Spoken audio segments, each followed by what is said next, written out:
وعلى رسوله الكريم اما بعد فاعوذ بالله من الشيطان الرجيم بسم الله الرحمن الرحيم عن ابن عمر قال فرض رسول الله صلى الله عليه وسلم زكاة الفطر صاعا من تمر أو صاعا من شعير على العبد والحر والذكر والأنثى والصغير والكبير من المسلمين وأمر بها أن تؤدى قبل خروج الناس إلى الصلاة متفق عليه۔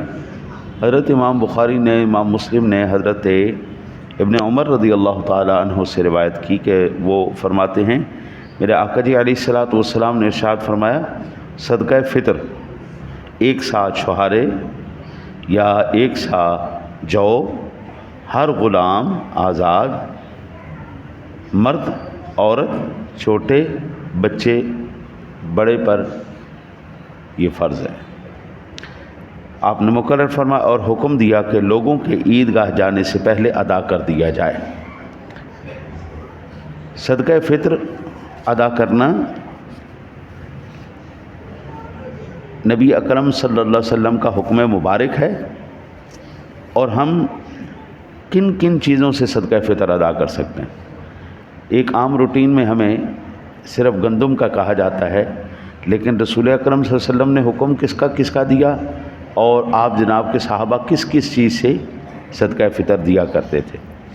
یہ بھی بخاری اور مسلم شریف کی ہی حدیث پاک ہے۔ عن سعید بن الخدری کی قال كنا نخرج زکاة الفطر صاع من طعام شعیر او صاع من تمر او صاع من عقط او صاع من زبیب متفق علیہ۔ حضرت ابو سعید خدری رضی اللہ تعالیٰ عنہ فرماتے ہیں کہ ہم صدقہ فطر ایک سا غلہ یا ایک سا جو یا ایک سا چھہارے یا ایک سا پنیر یا ایک سا کشمش سے نکالتے تھے۔ اچھا، میں نے یہ مسئلہ عرض کیا، میں نے لکھا نا جی، تو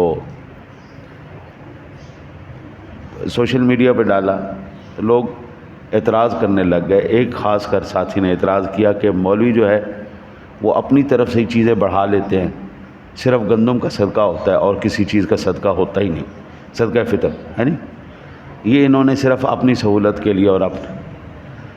بھائی آپ یہ دیکھیں، ایک چیز دین ہے ہی نہیں، ہم اس کو دین کہہ کے تو ہم تو اللہ اور اس کے رسول کے مجرم بن گئے۔ ہمیں کیا پریشانی ہے کہ ہم کسی ایسی چیز کو جس کا اللہ اور اس کے رسول کے فرمان سے ہمیں کوئی ثبوت ہی نہیں ملتا، ہم اس کو دین قرار دیتے۔ ہر مرتبہ مسئلہ بتاتے ہوئے پوری تفصیل نہیں بیان کی جاتی، ہر مرتبہ مسئلہ بتاتے ہوئے پوری تفصیل نہیں بیان کی جاتی، وہ احادیث آیات ہمارے ذہن میں ہوتی ہیں، اس لیے ان کو مد نظر رکھتے ہوئے ہم مسئلہ بتا دیتے ہیں۔ بھائی 4 چیزوں سے آپ دے سکتے ہیں، آپ گندم سے دینا چاہتے ہیں گندم سے دے لیں، آپ کھجور سے دینا چاہتے ہیں کھجور سے دے لیں، آپ جو سے دینا چاہتے ہیں جو سے دے لیں، آپ کشمش سے دینا چاہتے ہیں کشمش سے دے لیں، آپ پنیر سے دینا چاہتے ہیں پنیر سے دے لیں۔ کہ یہ ہماری سہولت اس میں کیا ہے؟ ہم نے تو حضور سرور دو عالم صلی اللہ علیہ وسلم کا فرمان سامنے رکھا ہے، اور صحیح حدیث ہے، اس کو امام بخاری نے بھی امام مسلم نے بھی نقل کیا ہے۔ اب اس کے بعد اس پر اعتراض کرنا، بھائی ہر ایک بندے کی اپنی حیثیت ہوتی ہے، ایک برابر نہیں ہوتی، کچھ غریب ہوتے ہیں، کچھ ماشاءاللہ تگڑے ہوتے ہیں۔ اب ایک عام آدمی کے لیے 200 روپیہ 250 روپیہ نکالنا بہت مشکل ہے، لیکن بعض ایسے بھی اللہ کے بندے ہیں جن کے لیے 5-5 ہزار روپیہ دینا بھی کوئی مشکل نہیں، اللہ تعالیٰ نے ان کو کرم سے نوازا ہوا۔ میں نے ایک بندے کی اپنا بات ہوئی میرے سے، تو اس نے مجھے بتایا جی الحمدللہ میں اپنی مسجد کا سارا خرچہ بھی اٹھا رہا ہوں، میں اپنی مسجد کے امام صاحب کو ہر سال عمرہ یا اگر اللہ توفیق دے تو حج بھی کرواتا ہوں۔ میں نے کہا یار ماشاءاللہ اتنا پیسہ خرچہ آپ کرتے ہیں تو کبھی دل میں نہیں آیا؟ تو کہنے لگا اللہ تعالیٰ جب مجھے دے رہا ہے تو میں کیوں نہ اس کی راہ میں دوں۔ جس دن اس نے مجھے دینا بند کر دیا میں بھی اللہ کی راہ میں دینا بند کر دوں۔ اللہ اکبر۔ میں نے کہا یہ پھر تجارت کبھی رکنے والی نہیں، اللہ آپ کو دے رہا ہے، آپ اللہ کی راہ میں دے رہے ہیں، یہ تجارت نہیں رکنے والی۔ دنیا کی ہر تجارت میں مندہ آ جائے گا، لیکن اس تجارت میں کبھی مندہ نہیں آئے گا۔ آپ اللہ کی راہ میں دینا نہیں بند کریں گے، اللہ آپ کو دینا نہیں بند کرے گا۔ جس دن آپ اللہ کی راہ سے ہاتھ کو کھینچ لیں گے، اللہ آپ کا رزق بند کر دے گا۔ پیسہ آپ کے پاس بہت آ جائے گا، رزق نہیں ملے گا۔ عن ابن عباس قال في آخر زمان اخرجوا صدقة صومكم فرض رسول الله صلى الله عليه وسلم هذه الصدقة صاع من تمر أو شعير أو نصف صاع من قمح على كل حر أو مملوك من ذكر أو أنثى صغير کبیر او کبیر رواہ ابو داؤد والنسائی. اس کو امام ابو داؤد نے، امام نسائی نے روایت کو نقل کیا حضرت ابن عباس سے کہ آپ نے رمضان مبارک کے آخر میں فرمایا اپنے روزوں کا صدقہ نکالو. یہ صدقہ رسول اللہ صلی اللہ علیہ وسلم نے لازم فرمایا ہے، 1 سا کھجور یا جو یا آدھا سا گندم، پھر آزاد غلام مرد عورت چھوٹے بڑے پر یہ لازم ہے. وعنہ قال فرض رسول اللہ صلی اللہ علیہ وسلم زکاة الفطر طہر الصیام من اللغو والرفث وطعمة للمساکین رواہ ابو داود.